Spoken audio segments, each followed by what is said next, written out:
Bueno, estamos aquí para hablar un poco de gestión de suelo y de gestión inmobiliaria.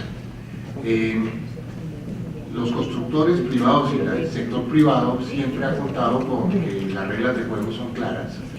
Los últimos 12 años, Camacol y sus miembros han interactuado con unos gobiernos nacionales muy positivos, primero durante el primero y el último gobierno de Álvaro Uribe, y este periodo y medio que lleva el presidente Santos. Hemos tenido acogida a través del Ministerio de Vivienda, del Ministerio de Hacienda, y de la mano hemos elaborado una política de vivienda muy sólida, que no se da de un día para otro ni se da en actuaciones a veces muy ordenadas, sino que van siendo secuenciales. Los temas de subsidios a la tasa de interés, las exenciones tributarias, los subsidios en especie y las políticas de vivienda en general para devolución del IVA sobre la vivienda de interés social, algunas prelaciones para la vivienda de interés social, en fin, esta política se ha venido desarrollando y es la base que nos ha permitido tener una industria sólida, una industria madura, una industria que va progresando. Entonces, para empezar, yo quiero decirles lo siguiente, que toda estrategia de gestión de suelo pasa por formar ciudad.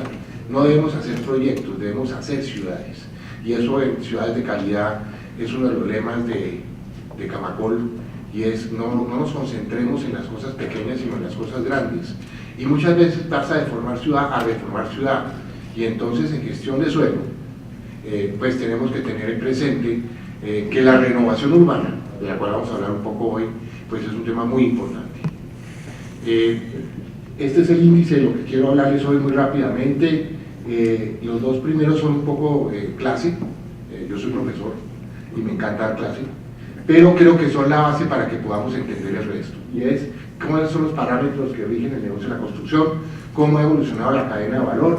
Después ya pasaremos a hablar de gestión de suelo, que es lo que nos trae acá, herramientas de análisis y algunas de las estrategias que estamos usando en Colombia y que creo que pues, son replicables en muchas partes de nuestros países. Entonces, hablando de la construcción, pues hay 4 parámetros o 5, vamos a ver si puedo hacer esto. ¿Sí? El primer anillo son los parámetros que rigen y que influyen directamente sobre nuestro negocio de la construcción, que son la financiación, el mercado de la competencia, trámites y servicios públicos, la finca raíz y por supuesto la política de vivienda. Hay una serie de parámetros que nos rodean y que no podemos manejar muchas veces, como los impuestos, la macroeconomía, la globalización, el orden público, en el caso nuestro muy importante, las políticas de gobierno, las políticas públicas. Son temas que no podemos gobernar. E inclusive los del primer anillo tampoco los podemos gobernar, pero parte de nuestro trabajo como gerentes de proyectos y gestores es estar pendiente de cómo evolucionan y qué podemos hacer o qué tenemos que hacer. También muy rápidamente cómo es la evolución de la cadena de valor de la construcción. Por los años 50, aquí nos alcanza a ver muy bien, pues éramos un mercado, en el caso colombiano, muy primario, no teníamos un sistema de financiación sofisticado y las compañías constructoras pues construían y vendían posteriormente. Después empezamos en los años 80 a tener el concepto de gerencia y gerencia de proyectos, y entonces la cadena se volvió gerenciar, construir y vender, que ya para el año 2000 o anteriores la palabra ventas cambió de lugar y se volvió preventas, porque en Colombia afortunadamente hoy nosotros prevendemos el 50 y hasta el 60 o 70% de nuestros proyectos previo a arrancar las obras. Eso nos da mucha tranquilidad en la balanza de cosas positivas y negativas, pero realmente la preventa es un mecanismo muy importante y que le da mucha tranquilidad al cliente, al financiador y por lo tanto a la empresa constructora. Entonces quedamos en gerencia, preventa y construcción, y hoy en día este tema de la gerencia tiene realmente unas etapas previas muy importantes que tienen que ver con gestión de suelo, que son la promoción y la estructuración. Las ventas y las preventas pasaron a preventas y prearriendos, porque ahora con los temas de vivienda para arriendo en nuestros países tenemos que pensar en ello, y posteriormente construcción, y al final cuando hacemos proyectos como por ejemplo centros comerciales o proyectos de oficinas y alguna vivienda para arriendo, pues tenemos que aprender a administrarlas. Entonces esta cadena ha ido evolucionando Y en el tema que nos compete, pues la promoción y la estructuración, que básicamente son el consenso de voluntades, el logro del consenso, vamos a ver algunos ejemplos, y la articulación, que es la estructuración, deben ser previos o deben ser parte de la gerencia, y por eso lo resalto acá. ¿Cómo es la cadena ya compuesta de promoción, estructuración y gerencia? Pues aquí en algunos colores está la influencia de los parámetros sobre los temas básicos, por ejemplo el tema de financiación, ¿sí?, que tiene que ver directamente con la gerencia del proyecto. Como ustedes bien saben, ahora pasamos de tener solamente un insumo que es la banca, y la banca especializada, banca hipotecaria, y encontramos que hay inversionistas interesados en tomar riesgos y fondear nuestros proyectos, y los fondos inmobiliarios o los fondos especializados de inversión, pues que son una constante y que aquí en Perú pues se mueven bastante bien. Esto es un poco como para que vean el contexto de los temas.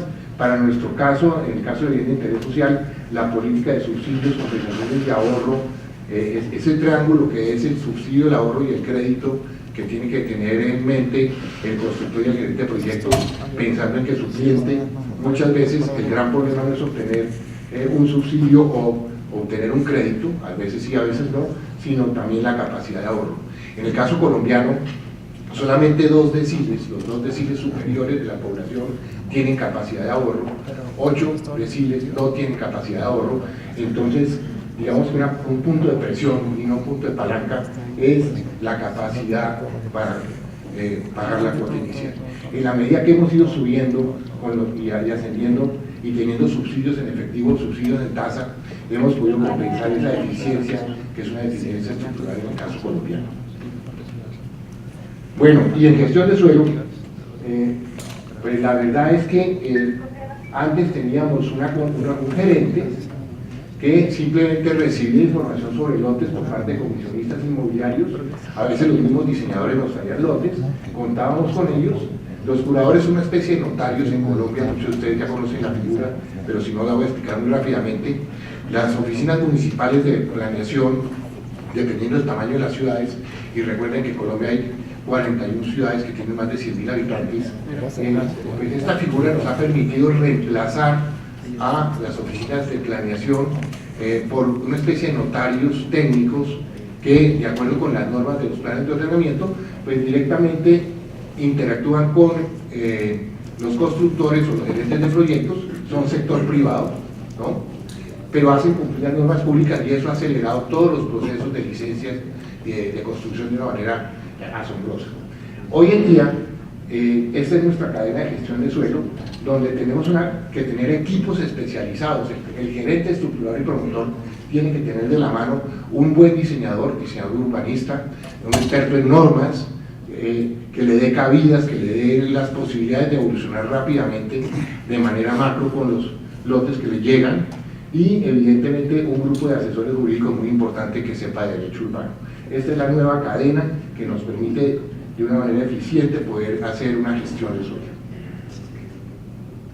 Las herramientas de análisis solamente son 2: el análisis residual de los lotes, que todos los gerentes hacen, y estos lotes valen por lo que se les puede poner encima, pero no siempre pasa lo mismo, y está el tema de los valores de mercado, que muchas veces prima cuando tenemos presión por el suelo, y es los lotes valen por lo que la gente está dispuesta a pagar por ellos.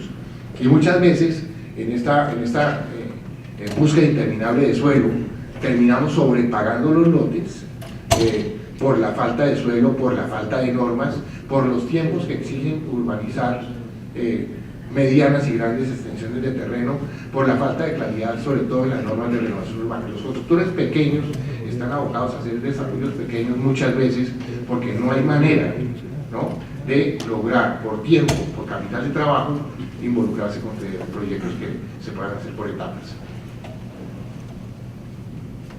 Entonces, en estrategias de gestión de suelo, pues la más importante o la más fácil es el redesarrollo, y es tomar una manzana, un bloque de 6.400 según el modelo español 80x80, que tiene varios lotes, englobar parcial totalmente, y pues lograr un redesarrollo, que es pasar de las viviendas unifamiliares a las viviendas multifamiliares. Eso es el proceso que hemos vivido, que probablemente no es el más adecuado para nuestras ciudades, pero es con el que tenemos que vivir, y es el que más usualmente se desarrolla para los constructores pequeños y medianos.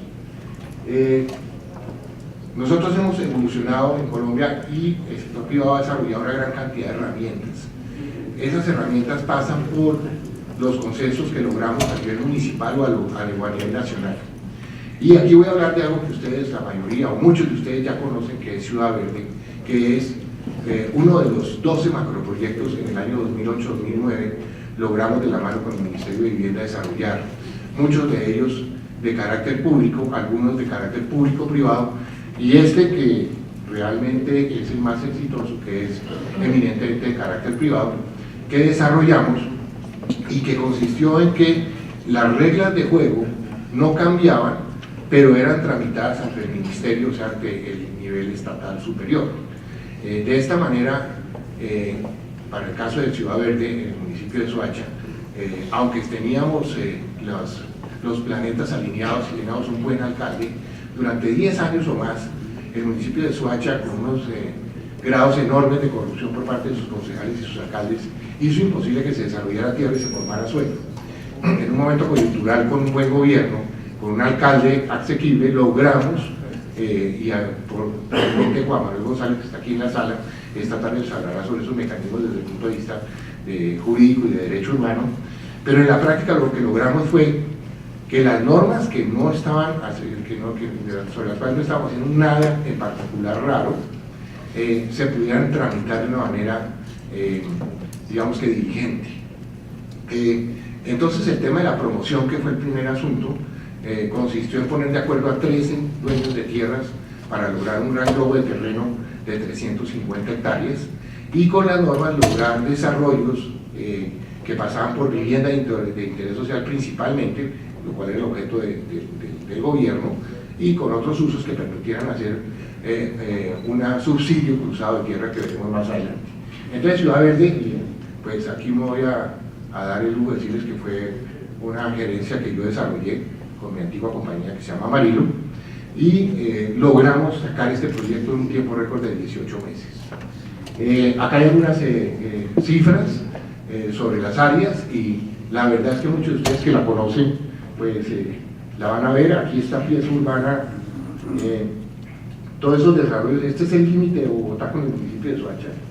Estos son desarrollos informales de Bogotá. Acá ustedes ven tímidamente algo un poquito más ordenado, que fue un proyecto que alcanzamos a hacer antes de Ciudad Verde, de casas, que fue bastante complejo hacerlo, pero miren cómo está este desarrollo. Pues es la constante de nuestras ciudades. Y acá ya se puede ver, esto es una foto reciente, cómo esta pieza, que es de 350 hectáreas, pero que además se planeó con más o menos unas 800 hectáreas alrededor, con las vías y con todos los parques y densidades y las cargas, pues está funcionando muy bien. Estas son fotos ya de lo que se ha desarrollado. Otro tema importante para nosotros fue, en el caso concreto, como desarrolladores, no tomar una posición propia, sino abrir la posición a 8 constructores. Invitamos 7 colegas más, los invitamos, cobramos honorarios de promoción y basado en esto logramos tener velocidades de 500 a 600 viviendas mensuales en interés social, donde había 40 o 50 tipos de producto. El gran beneficiario fue el consumidor, y toda la ciudad se benefició, el gobierno se benefició, el municipio se benefició, etcétera, etcétera. Algunas fotos adicionales. Estos ya son temas reales de lo que está pasando en Ciudad Verde. Nosotros, el alcalde Peñalosa en su momento nos dejó la consigna de las ciclorrutas. Todo se hace con ciclorrutas. Bogotá es una ciudad muy plana, con un buen clima. Sí, a veces llueve mucho, pero el 6% de la población hoy en día se mueve en bicicleta. Otros ejemplos de otros macroproyectos. Este fue en Santa Elena, Medellín, fue un éxito, también sector público y privado. En Cartagena, donde tuve la oportunidad de participar como asesor para la Fundación Santo Domingo, se desarrolló también este proyecto. Esto es en Neiva, que fue sector privado de la mano con el sector público, un proyecto muy exitoso, una ciudad de unos 300.000 habitantes que lograron hacer un proyecto de 5.000 viviendas. El impacto es enorme. Aquí se puede ver, son viviendas de $15.000. Esto es Santa Elena, Cali, que era una tierra expropiada a los narcotraficantes al lado del club campestre y se logró hacer un desarrollo interesante de vivienda popular. Acá está el plano de Ciudad Verde, ustedes ven, y yo creo que gráficamente entiendan que lo que estamos logrando al formar ciudad fue pasar, en este caso concreto, de 4 metros cuadrados de espacio público por habitante, en este momento a 7,5, Juan Manuel, ¿sí? Ciudad Verde 10.2. ¿Con vías o solo verde? No, solo verde. Ok, entonces ustedes verán que la formación de ciudad, cuando uno tiene piezas de un gran tamaño, puede realmente impactar el urbanismo.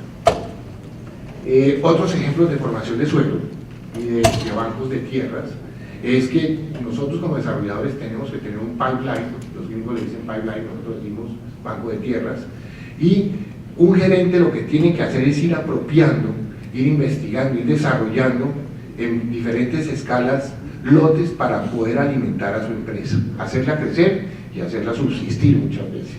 En este caso, yo estoy dedicado más a promover y estructurar proyectos que a gerenciar, y este es un ejemplo de una pieza muy interesante de tierra en Medellín, en Río Negro, que la familia Echavarría nos aportó. Era absolutamente rural y de la mano con los arquitectos y con los abogados, en este caso la oficina de Juan Manuel González, logramos durante una lucha enorme con el municipio darle unas normas que van creciendo con el tiempo. Iniciamos con unas parcelaciones en la parte, perdón, vuelvo atrás. Primero que todo, acá hay un eje muy importante que era la vía que va para Medellín, y planeamos tener una parcela de comercio y servicios que probablemente no es para este año, ni el otro, ni el anterior, es un plan a 5 o 8 años.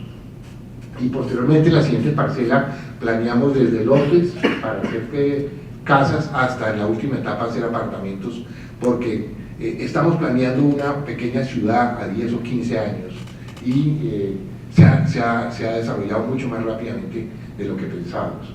Entonces acá vemos todas estas parcelas vendidas, estas ya son casas, y aquí al final contra el río logramos hacer unos apartamentos en 4 pisos, que hace 5 años cuando empezamos este proyecto todo el mundo pensaba que era loco, pero dejamos la estructura para que con el tiempo nos diera la razón.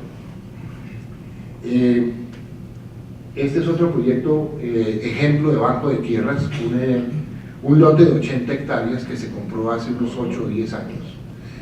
Nosotros participamos en la compañía en la compra. Posteriormente, los 12 años de gobiernos desastrosos en Bogotá de los alcaldes de izquierda impidieron que esta tierra se desarrollara. La última invención es que el lote se inundaba. Este es el río Bogotá y este es el río Tunjuelo. El río Bogotá está con obras de mitigación desde hace 5 o 6 años, el río Tunjuelo también, pero los señores alcaldes de izquierda resolvieron que esto se inundaba.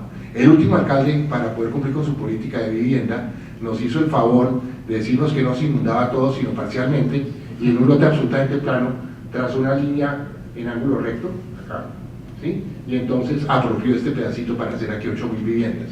Es decir, yo no sabía que el agua se movía en línea, yo pensaba que el agua se movía en línea recta, que se movía por pequeñas pendientes, eso dicen en la universidad, y resulta que el agua no se mueve de acuerdo a las pendientes, y las inundaciones pueden ser parciales en unas zonas planas, según el alcalde de Bogotá.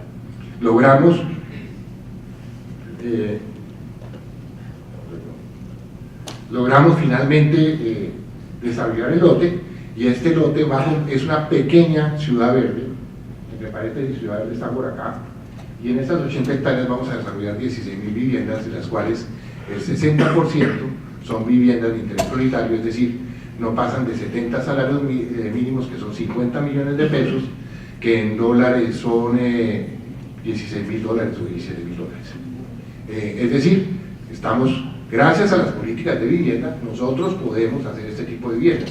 Una vivienda de 50 millones de pesos puede tener 20 a 25 millones de subsidio, con el 5%, que son 2,5 millones de pesos, la persona la puede comprar, y los bancos hipotecarios le prestan el resto con unas tasas que son comerciales, pero que el subsidio que da el gobierno a la tasa de interés hace que la tasa de 10 efectivo anual o 11 efectivo anual se vuelva de 6 efectivo anual.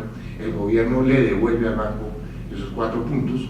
Y entonces una persona que vive en un inquilinato pagando 150.000 pesos mensuales, tiene su vivienda por los mismos 150.000 que la paga 15 o 20 años, y entonces estamos cambiando y transformando la ciudad y las características de las personas menos favorecidas. Esta es una foto del lote, bastante ordenado. Una etapa se llama Parques de Bogotá y la otra se llama Campo Verde 2, que era el nombre original. Este es un tercer ejemplo de gestión de suelo, una finca en el municipio de Aranjuez de 100 hectáreas. El municipio se ha venido desarrollando como segunda vivienda de una manera prodigiosa, y un señor tenía este lote, me lo aportó, hicimos el desarrollo, había problemas de agua, logramos encontrar unos acuíferos en esta parte superior del cerro, los detectamos, y entonces encontramos un estudio que podíamos darle agua, generarle agua y acueducto alcantarillado a todo el lote. Eso fue maravilloso, y ahora vamos a hacer un desarrollo de segunda vivienda para la clase media. Todo esto está desarrollado en estratos A y B para los peruanos y clase alta para los chilenos, y ahora vamos a hacer un desarrollo de 640 viviendas para la clase media, como segunda vivienda. Estas son las parcelas, y ahora les voy a contar la parte que realmente me hizo pensar que era importante poder tener esta conferencia para ustedes. Esto se llama formación de ciudad, y gracias al cambio de alcalde, Enrique Peñalosa, a partir de enero de este año, retomamos unos temas muy importantes en la ciudad, y era que el desarrollo estaba parado por unos factores absolutamente políticos.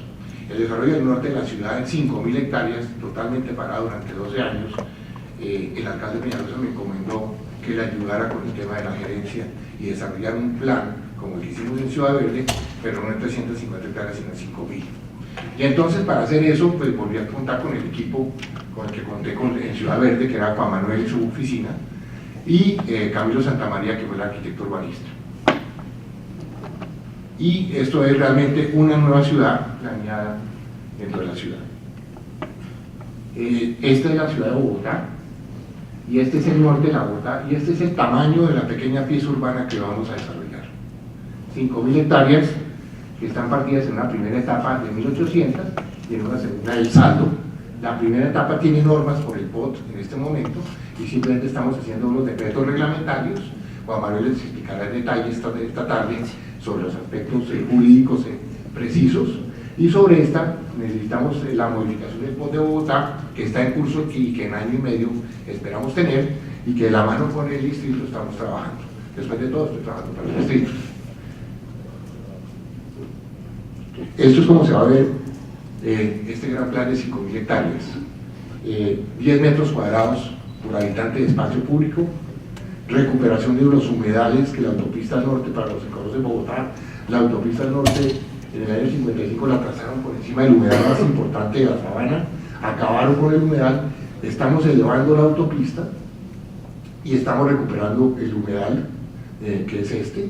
Todas las quebradas que bajan de los cerros las estamos recuperando, y la otra cuenca que está en este lado estamos recuperando a partir más o menos de una línea que viene por acá, que es el Cerro de la Conejera, y que las aguas van en el otro sentido. Vamos a recuperar todo el borde del río Bogotá, y vamos a recuperar este gran humedal que en este momento es la famosa banda Van der Hamen, que está mal localizada. Es una buena idea de conservación, pero está mal localizada, y estamos tratando de recuperar todo el río Salitral y toda esta zona de acá. De manera que esta es la gran ciudad que estamos planeando, una ciudad llena de vías y de comunicaciones. La autopista, que está ahorita en 4 carriles, se va a volver de 6 carriles en cada sentido. La carrera séptima lo mismo. La avenida Boyacá llega hasta el municipio de Chía, pasa el río, entra a Chía y desembotella todo el sector de Chía. La avenida Lo, que está parada desde hace años, desde que el alcalde la diseñó hace 12 años, la vamos a hacer. Transversales que contemplan los municipios aledaños. Es decir, es un gran tramo de planeación urbana que no solamente beneficia a 270.000 familias que pensamos llevar allá, sino también a los municipios aledaños. Un estudio de movilidad, un estudio detallado ambiental. Somos conscientes de la importancia de los temas ambientales, y esperamos poder desarrollar esto muy rápidamente. Me quedan 5 minutos, voy a tratar de ser lo más conciso posible. Entonces, como ustedes pueden ver, la verdad es que este desarrollo pues es muy importante. Vamos a hacer 40.000 viviendas populares de las 110.000 el primer tramo, es decir, los subsidios, la planeación, un subsidio cruzado de tierra, donde las tierras donde pueda haber vocación comercial o empresarial o estratos superiores, porque aquí evidentemente en el norte podemos hacer estrato 6, estrato 5 y estrato 4, que son A, B, nos permiten con el precio que logramos en esas tierras poder desarrollar y compensar el urbanismo costoso de la pieza en general para vivienda popular y hacer 40.000 viviendas prioritarias y de interés social. El déficit de Bogotá en este momento es de 200.000 viviendas, de las cuales 150.000, 160.000 son viviendas populares. Entonces muy rápidamente en los próximos 4 años esperamos reducir ese déficit de 150.000 a 110.200.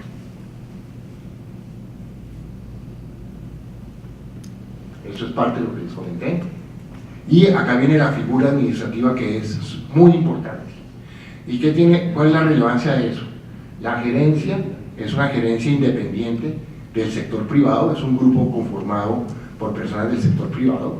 Tenemos unas veedurías ciudadanas que no están aquí marcadas, y lo que ustedes ven acá en rojo, no sé si esto es rojo, es la estructura muy sencilla de 8 personas que tenemos trabajando en este gran plan. En la gerencia somos 2 personas y tenemos unos enlaces para los temas de infraestructura ambiental, la parte jurídica y el urbanismo, que son privados, pero viene la maravilla de poder hacer organigramas soñados.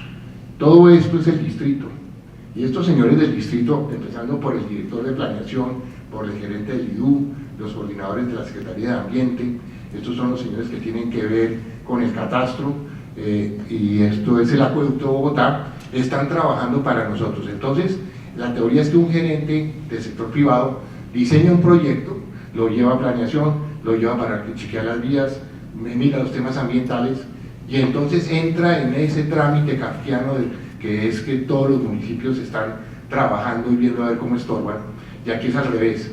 Lo planeamos con ellos, entonces ya no tiene que ir por sino que se tiene que devolver. Me apoyo en toda la organización de planeación para la parte de la norma, me apoyo en el IDU para las vías, me apoyo en el ambiente para cambiar y modificar los decretos y aceptar lo que estamos haciendo.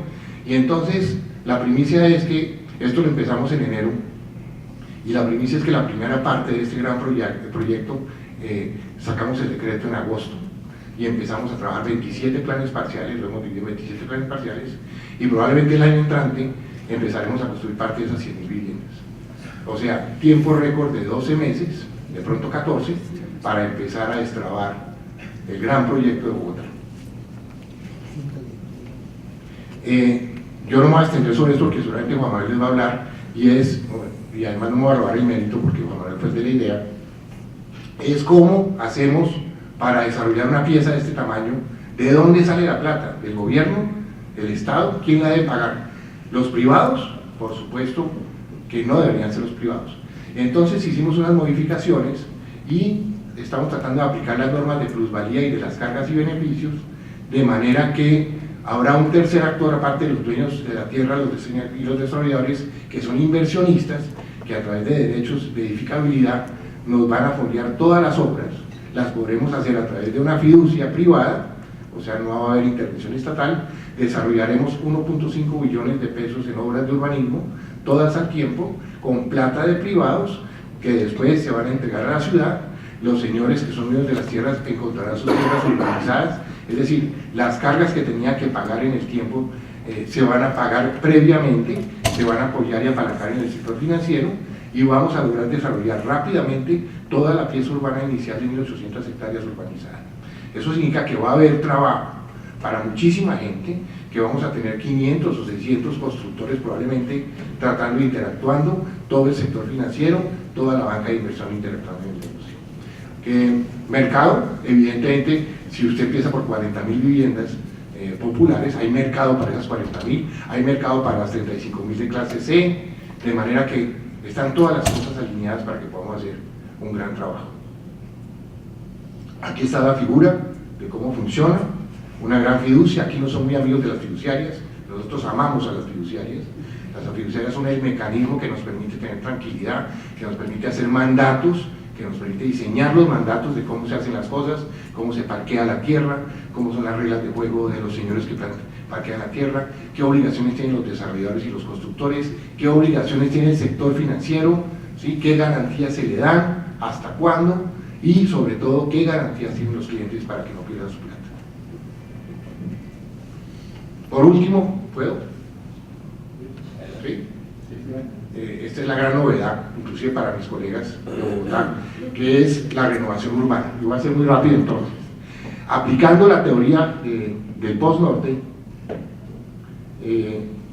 hemos decidido aplicar el manejo de cargas y beneficios y hacer unas grandes renovaciones urbanas.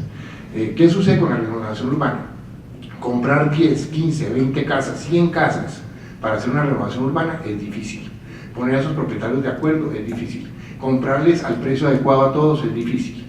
Entonces, de la mano con el distrito, hemos pensado en desarrollar grandes piezas como esta.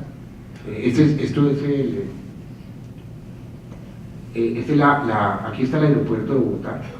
Esta es una pieza al lado del Gran Parque Simón Bolívar, Jardín Botánico, que va hasta la calle 80, y estos son 350 hectáreas. Vamos a darle normas a rediseñar 350 hectáreas, donde hay aproximadamente unas 20.000 familias, pero que hemos pasado por ahí unas 60.000 o 70.000 familias. Y lo hemos dividido de esta manera, de modo que vamos a desarrollar todas las vías que faltan, vamos a hacer los parques que no tienen, vamos a hacer todo el concepto urbano de redesarrollo, pero en gran escala, y las cargas generales las asumen parcialmente todos los que entren a este negocio. Nosotros como promotores nos asociamos con la empresa de renovación urbana, ponemos las normas y después lo abrimos para todo el sector privado. Y un par de ejemplos de renovación urbana también, pero a menor escala, pero que yo llamo procesos de reinvención y procesos de renovación virtual. Esto es Metrópolis, es un lote en la avenida 68 con avenida 80, un centro comercial que hizo hace 35 años Pedro Gómez.